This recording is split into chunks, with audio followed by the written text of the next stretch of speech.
Hello and welcome back to the Crime Reel.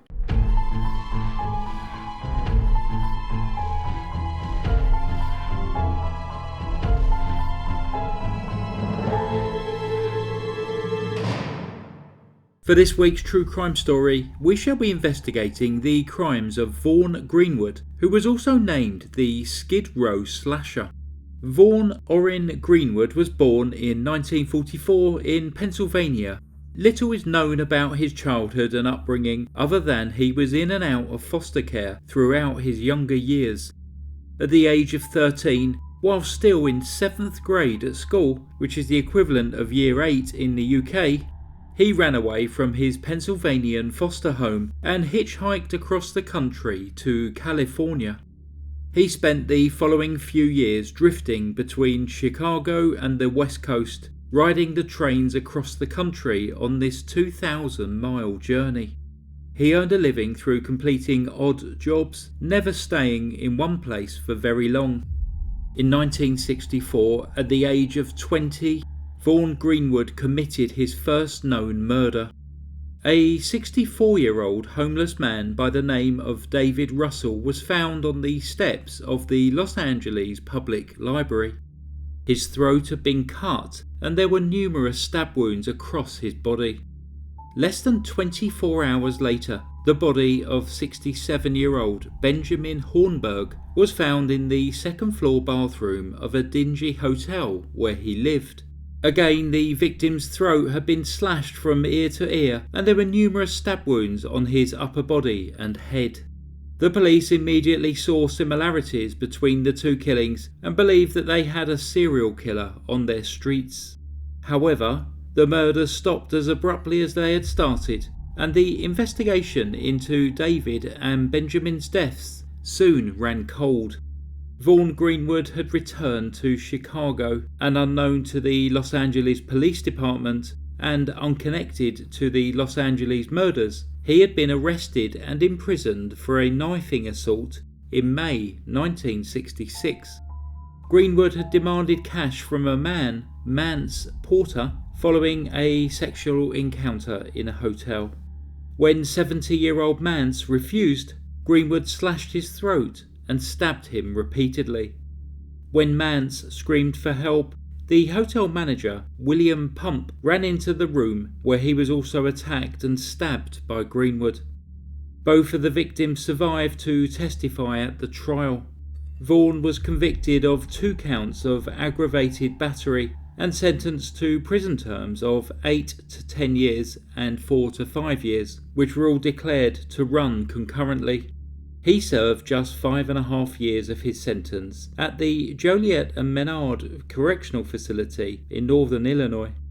I understand that the Joliet prison closed down in 2002 and its replacement is now called Statesville Prison, located in the neighbouring town of Crest Hill, Illinois, which is approximately 40 miles north of Chicago.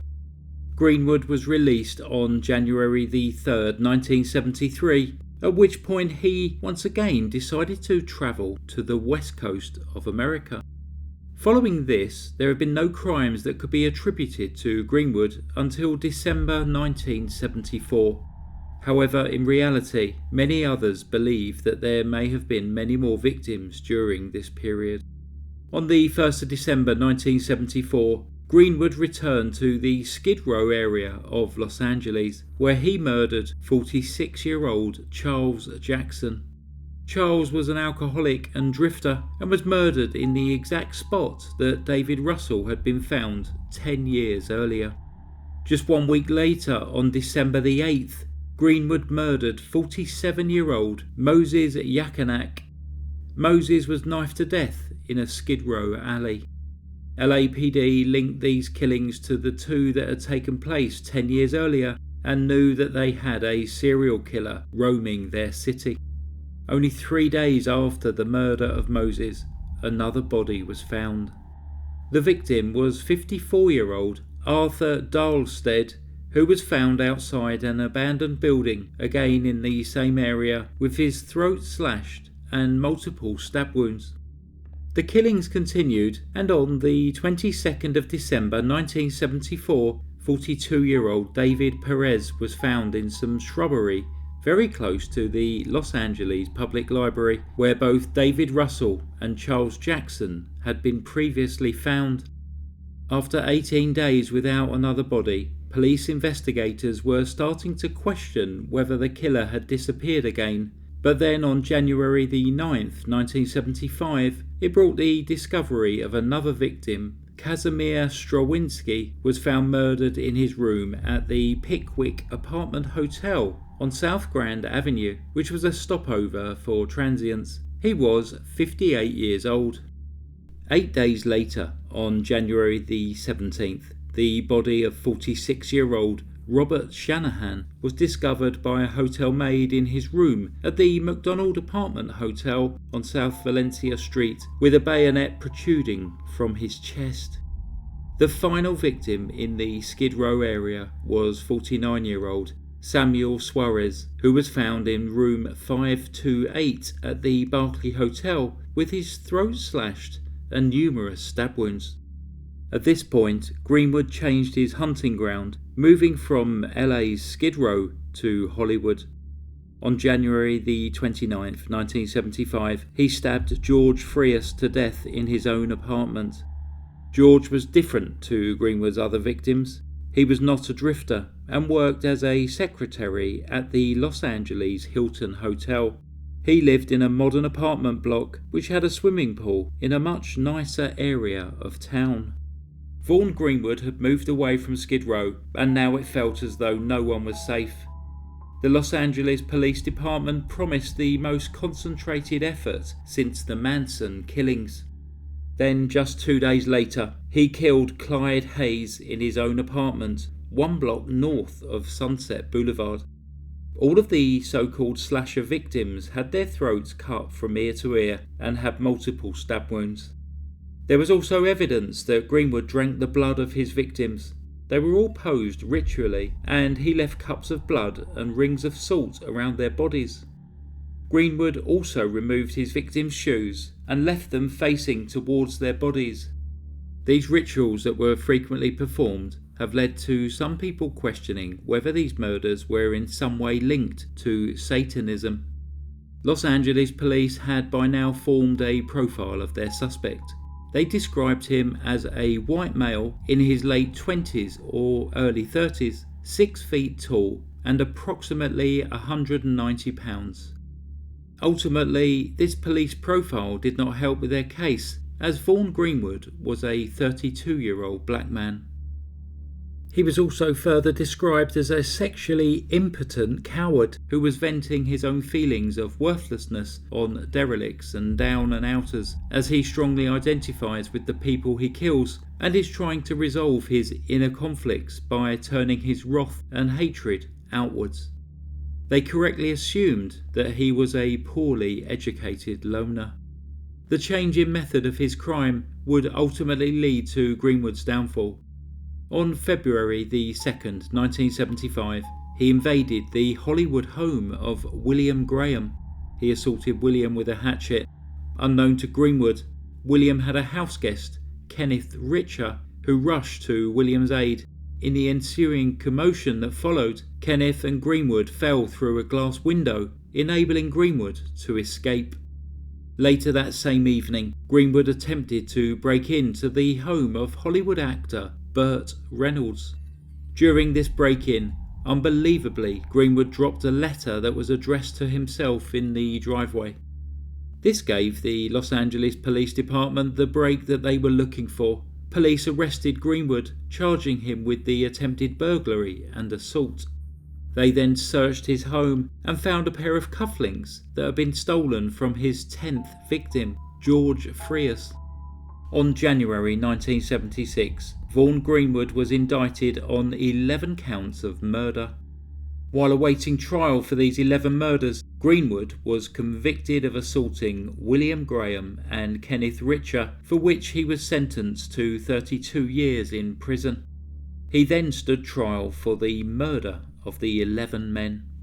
The prosecutor linked Greenwood to the various crimes through footprints that were covered in blood at the scene and the cufflinks that belonged to George Frias. The strongest evidence was a blood-covered shoe print found in the McDonald apartment hotel where Robert Shanahan was murdered. A police expert testified that the footprint was made by a shoe belonging to Vaughn Greenwood. The jury of 7 men and 5 women began their deliberations on December the 20th. With a 3-day break for the Christmas holiday, they returned their decision on December the 30th. They found Greenwood guilty of 9 counts of murder. The jurors failed to reach a decision as to whether he was guilty of the 1964 murder of David Russell and the first of the 1974 slasher murders, that murder being of Charles Jackson. A mistrial was declared on these 2 charges. Vaughn Greenwood was then sentenced to 9 life terms on January the 19th, 1977. The judge stated that his presence in any community would constitute a menace, and the judge further recommended that he is never released. As at January 2025, he is now 76 years old and remains incarcerated at the California Men's Colony to this day. Thanks for watching today's case. Just in case you're thinking of a different serial killer that's been connected to the Skid Row title, there have been 3. Obviously Vaughn Greenwood that we have just covered, operating between 1964 and 75, and then there was the Skid Row stabber that killed 11 people between 1978 and 1979. One man was convicted in 1979 of this crime, but eventually exonerated in 2017. So the Skid Row stabber remains an unsolved crime. And the third case you may have heard of is the Skid Row Slayer, who killed 10 people in 1986. LAPD said that the person responsible for these killings was a Michael Player. Player's weapon of choice was a pistol. Michael Player died that way in a hotel, and the ballistic information collected at the scene confirmed he was the Skid Row Slayer. Also, some of you more observant listeners may feel you have heard this case by me before, and yes, I covered this almost 5.5 years ago. The recording was awful and feels as though I was shouting from a bathtub. Amazingly, 496 people subscribed on that poorly recorded video. Here are a few seconds of that recording. Hello, and welcome back to the Crime Reel. For this week's true crime story, we shall be investigating the crimes of Vaughn Greenwood, who was also named the Skid Row Slasher. And after listening to that, I've decided I will be replacing even more of some of my earlier videos. Okay, it's time for petty crime now.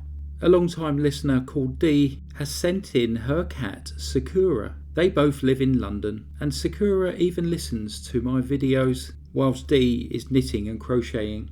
Sakura's crimes include being a cheese thief, knowing when Dee is going to be getting up, and prior to that Sakura jumps on her lap, stopping her mum from crocheting or knitting, and being really lovely and adorable to all humans, but a complete terror towards other cats. Thanks Dee for letting us see Sakura.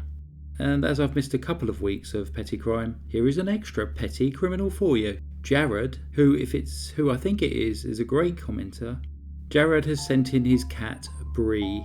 Her crimes include stealing his glasses, eating too many treats, being very cute. I mean, come on, is that a crime? And attacking Jared at 4 in the morning. This last picture is Bree doing kitty yoga in the prison yard. Thanks very much for listening to the Crime Reel. Stay safe. Goodbye. Psst. There were at least 2 film references made in this week's story. Can you name them in the comments section below? Goodbye.